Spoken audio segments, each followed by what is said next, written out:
प्रताप चंद्र षडंगी सी होती नीलगिरी गड़जात माटीर जड़े एमती पुरुष ता छड़ा बालेश्वर जिलार से एमती जड़े दिव्य पुरुष जहाँ को लहरी मोदी को लहरी जो चली सहित जो प्रताप नना आमर अच्छा ये गोटे विराट बड़ जिनिस एबे गोटे मोदी लहरी चली समस्ते खाली समस्त मुहर गोटे कथा प्रताप नना आ पद्मफुल ता छड़ा जो नीलगिरी माटीर जो एबे आमर विधायक प्रार्थी जो संतोष खटुआ भाई तांकर जो एबे जो लहरी चली पाखापाखि एठी तो आमर स्थानीय लोक कहते 1,20,000 उपरे भोट्रे प्राय पाखापाखि आमर संतोष खटुआ भाई जितबे आउ से जो संतोष खटुआ भाई आउ प्रताप षडंगी ता छड़ा जो आमर मान्यवर जो प्रधानमंत्री नरेंद्र मोदी को जो लहरी ये आउ कौन कहबार आउ किछि अछि बहु भोट व्यवधान से जितबे निश्चित भाव माने आपणकर मान्यवर जो प्रधानमंत्री नरेंद्र मोदी जो विभिन्न प्रकार कार्यक्रम रही आपणकर जनौषधि पाखु आरंभ करिकी एकलव्य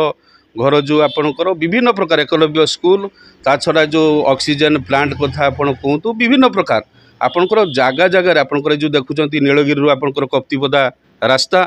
तार जो प्रशस्तीकरण तापर एनएच रो जो डेवलपमेंट विभिन्न प्रकार माध्यम देखिए सीना राज्य सरकार विभिन्न माध्यम देखिए सब ना नौ कि सबू तो आमर केंद्र सरकार सब विभिन्न प्रकार योजना उपर से खाली जस्ट लेप लगुंट लोक मैंने समस्ते बुझीबनी लोक मानक जनवाई दरकार पड़ोनी एवं केवल मान्यवर जो प्रधानमंत्री नरेंद्र मोदी ताकर जो आमर जो ये रही प्रताप षडंगी जो आमर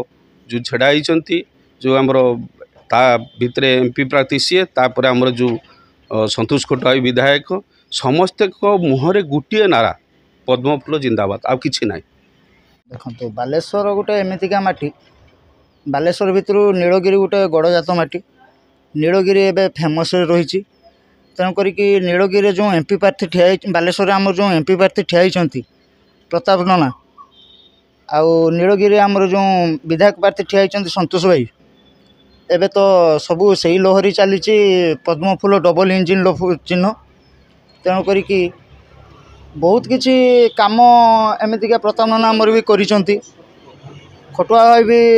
विगत दिन बहुत किछि काम करिसंती तेणुक एबे तो लोक लहरी ओनली डबल इंजिन तेणुक आम डबल इंजिन को प्रश्रय दबा प्रताप नना को भोट दबा संतोष भाई को नीलगिरी माटी रे भोट दबा यही दुई जन को आम भोट दे जययुक्त करवा चंद्र षडंगी एमतीका जन व्यक्तित्व सी विगत दुई थर एमएलए दुई थर विधायक प्रार्थी होगापी जाऊँ थरे विधायक थरे केंद्र मंत्री सी होती तेणुक पुणी थरे से एमएलए माने एमपी प्रार्थी होगी जितियापाई जाऊँच बालेश्वर तो बहुत किछि काम करिसेंती जहाँकि Baleshwar railway station Jaleshwar station कि एमतीका बहुत किछि काम हाईवे आमर नीलगिरी रोड प्रशस्तीकरण जेटा कि 6 वे होउची एबे 4 वे टू 6 वे होगापी जाऊँच एमती बहुत किछि काम प्रताप नना करिसेंती ता बाद